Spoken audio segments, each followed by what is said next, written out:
مسلمہ دنیا میں سب سے زیادہ ترقی یافتہ تھی۔ اس کی تہذیب ساری تہذیبوں پر غالب تھی۔ ساری دنیا کی قومیں امت مسلمہ سے تہذیب و ثقافت سیکھتی اور ان سے ترقی اور خوشحالی کا درس حاصل کرتی تھی۔ امت مسلمہ ہر میدان میں آگے تھی۔ رسول اللہ صلی اللہ علیہ وسلم کی بعثت کے ساتھ ہی اس دنیا میں نور الہی کی کرنیں پھوٹی اور ہر چہار جانب پھیلتی چلی گئی۔ اللہ تعالیٰ نے اپنے اس نور کا انتظام اس لیے کیا کہ وہ انسانوں کو ظلمت اور تاریکی کی دور سے نکال کر انہیں رشد و ہدایت، علم و حکمت، الفت و محبت، امن و سلامتی اور میل ملاپ کی روشنی میں داخل کر دے۔ سامعین کرام، اس نور ہدایت اور ضیاء علم و حکمت کی آمد کے بعد امت مسلمہ ترقی کرتی رہی، ہمیشہ قدم آگے بڑھاتی رہی، یہاں تک کہ دنیا کی ساری قومیں علم و حکمت، تحقیق و جستجو، ترقی اور خوشحالی، تہذیب و تمدن اور متوازن نظام حکمرانی میں اس کی دست نگر ہو گئی۔ سامعین کرام، مسلمان ہر میدان میں ان سے آگے رہے اور قیادت عالم کا فریضہ انجام دیتے رہے۔ اس نے اسلام کے ذریعے انسانیت کی پاسبانی کی اور انسانیت کے قافلے کی حق و صداقت اور امانت و دیانت کے ساتھ رہبری کی۔ انہوں نے اسلامی تعلیمات، خدائی احکام اور فطری نظام کو بڑی خوش اسلوبی سے روئے زمین پر نافذ کیا اور انسانوں کو چین و سکون، امن و امان، خوشحالی اور آزادی کے ساتھ زندگی گزارنے کا موقع فراہم کیا۔ اسلام اور امت مسلمہ کا یہ کارواں اسی نہج پر رواں دواں رہا، مگر چند صدی کے بعد ہی مسلمانوں میں کمزوریاں گھر کر گئیں۔ ان کا رشتہ اسلام اور اس کی تعلیمات سے کمزور پڑتا اور ٹوٹتا رہا، وہ اپنے راستے سے ہٹ گئے۔ ہمارا قافلہ جس شاہ راہ پر رواں دواں سفر کر رہا تھا وہ اس سے منحرف ہو گئے، یہاں تک کہ وہ بہتر کے بجائے معمولی اور گھٹیے کو پسند کرنا شروع کر دیا۔ ان کے لیے ترقی اور عروج کا جو ذریعہ تھا اس سے منہ موڑ کر انہوں نے حقیر اور چھیچڑوں کو پسند کرنا شروع کر دیا۔ اس کا نتیجہ یہ ہوا کہ ان کی ترقی نہ صرف رک گئی بلکہ عروج و زوال میں تبدیل ہو گیا۔ سامعین کرام، 16 ہجری میں مسلمان فوجیں حضرت ابو عبیدہ رضی اللہ عنہ کی قیادت میں شام کو فتح کرتے ہوئے فلسطین تک پہنچ گئیں۔ عیسائی بیت المقدس میں قلعہ بند ہو گئے اور مسلم فوجوں نے ان کو اپنے محاصرے میں لے لیا۔ اس وقت عیسائیوں کی جانب سے صلح کی پیشکش ہو گئی، جس میں ایک خاص شرط یہ تھی کہ خلیفہ وقت حضرت عمر فاروق رضی اللہ عنہ خود آ کر عہد نامہ کی تکمیل کریں۔ حضرت ابو عبیدہ رضی اللہ عنہ نے عیسائیوں کی اس پیشکش سے امیر المومنین کو مطلع کیا۔ حضرت عمر رضی اللہ عنہ مشورے کے بعد فلسطین کی طرف روانہ ہو گئے۔ آپ رضی اللہ عنہ جب اسلامی لشکر سے ملے تو اس وقت آپ کی یہ حالت تھی کہ جسم پر ایک تہبند اور کرتے پر متعدد پیوند لگے ہوئے تھے۔ حضرت ابو عبیدہ رضی اللہ عنہ نے عرض کیا کہ امیر المومنین، آپ کو عیسائیوں کی فوجی افسروں اور بڑے مذہبی پیشواؤں سے ملاقات کرنی ہے۔ یہ لوگ بڑے متمدن ہیں اور آپ اس لباس میں ان کے سامنے جائیں گے تو ہماری اور آپ کی کیا عزت رہ جائے گی۔ سامعین کرام، سنیے اس پر حضرت عمر فاروق رضی اللہ عنہ نے کیا فرمایا۔ فرمایا کہ اے ابو عبیدہ، کاش یہ بات تمہارے سوا کوئی اور کہتا۔ تمہیں معلوم نہیں کہ ہم دنیا میں سب سے پست قوم تھے تو اللہ نے ہمیں اسلام کے ذریعے عزت عطا فرمائی، تو جب بھی ہم اس کے سوا کسی اور چیز کے ذریعے عزت چاہیں گے تو اللہ ہمیں ذلیل کر دے گا۔ پھٹے پرانے لباس میں بھی ان کا بلکہ ہمارے اسلاف کا رعب اور ان کا دبدبہ تھا، مگر ہمارا شاندار ملبوسات میں بھی کوئی رعب اور کوئی دبدبہ نہیں۔ وہ کھجور کی چپلیں پہنتے تھے مگر ان کے اندر رعب تھا۔ ہم قیمتی جوتوں میں بھی خوار ہیں، ذلیل ہیں۔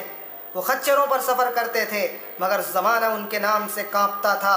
ہم بڑی بڑی گاڑیوں اور حشم و خدم میں بھی رسوائے زمانہ ہیں۔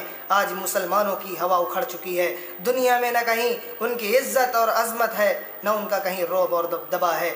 دنیا کا کوئی ملک اور قوم اس سے نہیں ڈرتا اور وہ ہر کسی سے ڈرتا ہے۔ ساری دنیا میں اس کا مذاق اڑایا جاتا ہے۔ ایک زمانہ تھا کہ قیصر و کسریٰ جیسی دنیا کی سپر طاقتیں ان کے نام سے لرزہ برندام تھیں، اور آج اس سے اسرائیل جیسا ذلیل و خوار مٹھی بھر تعداد بھی نہیں ڈرتا، بلکہ انہیں ڈرا کر رکھتا اور ان پر مظالم ڈھاتا ہے۔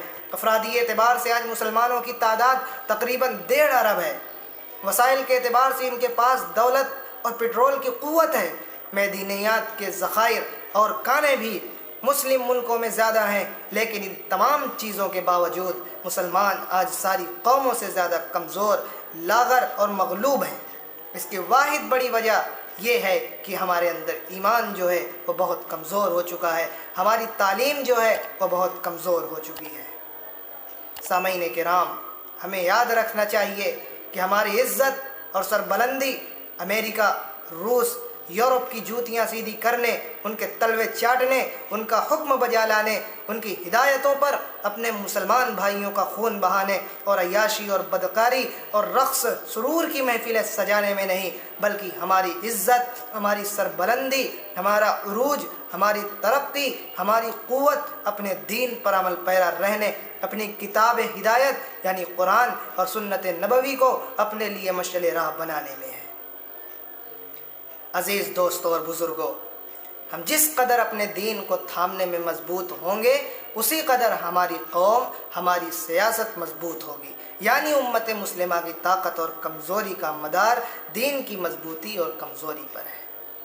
اور ہم جس قدر دوسروں کے عقیدے پر یقین رکھیں گے، جس قدر ان پر ہمارا بھروسہ ہوگا اور جس قدر ان کی مدد کے طلبگار ہوں گے، اسی قدر ہم ان کے سامنے ذلیل و خوار اور بے وقت ہوں گے۔ سچا مسلمان وہ ہے جو مسلمان کے امور و معاملات پر توجہ دیتا ہے، اس کے بول و بالا کے لیے فکر مند رہتا ہے، اس کے لیے تک و دوڑ کرتا ہے، خواہ وہ حاکم ہو یا وہ رعایا ہو۔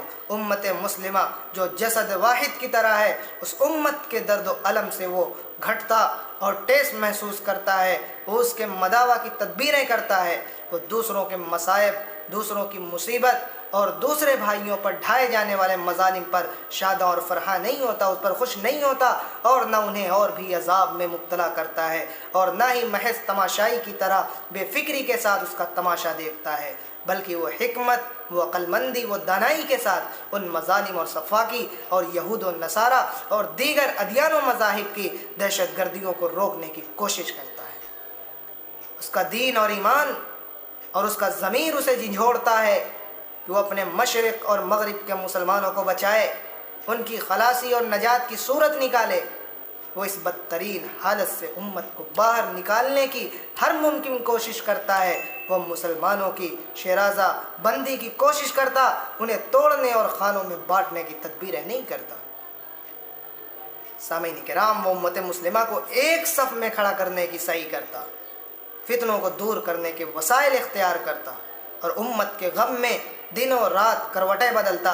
اپنے محلوں میں بیٹھ کر رقص و سرور کی محفلیں جمانے سے امت کے مصائب دور نہیں ہوتے، بلکہ اس میں اضافہ ہوتا ہے، اور ان کی وجہ سے پوری قوم قہر و عذاب الہی میں گرفتار ہو جاتی ہے۔ آج بھی امت اگر اپنے تفرقے پس پشت ڈال دے، اپنی عیاشیوں اور بدکاریوں کو روک دے اور دین کو مضبوطی سے تھام کر اس کے مطابق عمل کرنے لگے، کتاب و سنت کی روشنی میں فیصلے کرنے لگے، کسی سے دوستی کرنی ہے اور کسی سے نہیں، کہ کس کی ماننی ہے کس کی نہیں ماننی، تو سامعین کرام بہت جلد اس کا پھل ظاہر ہوگا اور وہ خیر امت ثابت ہوگی۔ جیسا کہ اللہ نے فرمایا، تم لوگ اے مسلمانوں سب سے بہتر امت ہو جسے میدان میں لایا گیا ہے لوگوں کے بھلے کے لیے، تمہارا کام ہے نیکی کی تعلیم دینا اور برائی سے روکنا، اور تم بمقابلے دوسروں کے ٹھیک طور پر صحیح معنوں میں ایمان رکھتے ہو اللہ وحدہ لا شریک پر۔ سورہ نساء کی آیت ہے جس کا میں نے ترجمہ کیا کہ اللہ کے نبی نے بالکل واضح اور دو ٹوک الفاظ میں ہمیں بتا دیا کہ امت کی کمزوری اور مضبوطی کا مدار کیا ہے۔ سامعین کرام، اللہ کے نبی نے ارشاد فرمایا، دنیا کی قومیں تمہاری تباہی اور بربادی کے لیے ایک دوسرے کو بلائیں گی اور اسی طرح دعوت دیں گی جس طرح دعوتوں میں دسترخوان پر کھانے والوں کو بلایا جاتا ہے، اور وہ پیالوں پر ٹوٹ پڑتے ہیں۔ صحابہ میں سے کسی نے عرض کیا کہ اس کی وجہ کیا ہو سکتی ہے کہ ہم تعداد میں اس وقت کم ہوں گے؟ تو رسول اللہ صلی اللہ علیہ وسلم نے فرمایا کہ نہیں، تم تعداد میں کم نہیں ہوگے، بلکہ تم تعداد میں تو بہت ہوگے، مگر تم سیلاب کے جھاگ کی طرح ہوگے۔ اللہ نے تمہارے دشمنوں کے دلوں سے تمہارا دبدبہ نکال دے گا اور تمہارے دلوں میں کمزوری ڈال دے گا۔ صحابہ نے کہا یہ کمزوری کیا ہے؟ تو آپ علیہ السلام نے فرمایا کہ دنیا کی محبت اور موت سے نفرت۔ مسلمانوں کو چاہیے کہ وہ اپنی حالت کا موازنہ اس حدیث سے کریں کہ آج امت مسلمہ کی حالت اس پیش گوئی کی عکاسی نہیں کر رہی ہے؟ غور کریں گے مسلمانوں کو سیلاب کے جھاگ سے تشبیہ دی گئی، اس میں ثبات ہے، نہ کوئی قوت جسے تھپیڑے کیا ہے بہاتے چلے جاتے ہیں۔ کہ آج ہم رسول اللہ کی صلی اللہ علیہ وسلم کی دوسری پیشین گوئی کی مصداق نہیں بن گئے کہ سابقہ اقوام نے جو بھی برائیاں کی سب ہم سے رونما ہو رہے ہیں، کہ ہم مغربی اقوام کے پیچھے گو کی زب میں داخل نہیں ہو چکے، جبکہ یہ بالنہایت تنگ اور تاریک اور سخت بدبودار ہے۔ آج بلا شبہ ہماری کمزوری دنیا کی محبت اور موت سے نفرت ہے۔ آج ہماری بزدلی کی یہ حالت ہے کہ گور کشک ہمیں مار رہے ہیں، ذلیل کر رہے ہیں، قتل کر رہے ہیں، مگر یہ اپنا دفاع کرنے کی سکت نہیں رکھتے۔ ہماری حالت تاتاریوں کے وقت کی طرح ہو گئی ہے کہ ایک تاتاری عورت کسی مسلمان کو کہتی تھی کہ تم یہیں ٹھہرو، میں تلوار لے کر آتی ہوں، تمہیں قتل کر دوں گی، تو وہ وہیں رکا رہتا اور وہ گھر سے جا کر تلوار لاتی اور اسے قتل کر دیتی۔ آج یہ مختلف راکشس کے نام پر دہشت گردی اور غنڈہ گردی کرنے والے ہمیں روکتے پھر رہے ہیں، ہمیں روکتے ہیں، پھر ہتھیار لاتے ہیں اور ہمیں قتل کر دیتے ہیں، اور ہم قتل ہونے کا انتظار کر رہے ہوتے ہیں۔ اس کی وجہ یہی دنیا کی محبت ہے جس نے ہمیں کھوکھلا کر دیا۔ ہم نے دین سے دور ہو کر دنیا ہی کو اپنا سب کچھ سمجھ لیا۔ ہم جسم واحد تھے، مگر آج ہمارے جسم کا ہر عضو، ہر حصہ کیا ہے، الگ اور منتشر ہو چکا ہے۔ دوسرے عضو کی تکلیف کا احساس ہمارے دلوں سے نکل چکا ہے۔ ان کے درد و الم پر ہمارے کان پر جوئیں نہیں رینگتی، جیسے وہ ان کا معاملہ نہ ہو، جبکہ آج اس کی تو کل ہماری باری ہے۔ آج ہمارا شیرازہ منتشر ہے، کسی ایک بات پر ہمارے درمیان اتفاق نہیں۔ ہم نماز میں ہاتھ باندھنے کے مقام اور رفع دین کرنے یا نہ کرنے پر جھگڑے کر رہے ہیں، اور دنیا ہماری تباہی کے منصوبوں پر عمل پیرا ہے۔ آج ہمارا دل ایمان اور یقین اللہ کی قدرت پر اعتماد سے خالی ہو چکا ہے۔ اے کاش کہ اب بھی ہم ہوش کے ناخن لیتے، اپنے اندر ایمانی قوت پیدا کرتے، اللہ پر بھروسہ کرتے اور کتاب اور سنت کو مضبوطی سے تھام لیتے اور اس پر عمل پیرا ہوتے۔ جس دل کی گہرائیوں میں ایمان اور یقین ہوگا وہ مضبوط اور تناور درخت کے مانند تیز تند آندھی اور طوفان میں بھی اپنی جگہ کیا ہے کھڑا رہے گا، اور مصائب اور آلام کے جھونکے اور تیز ہوائیں انہیں متزلزل نہیں کر دیں گی۔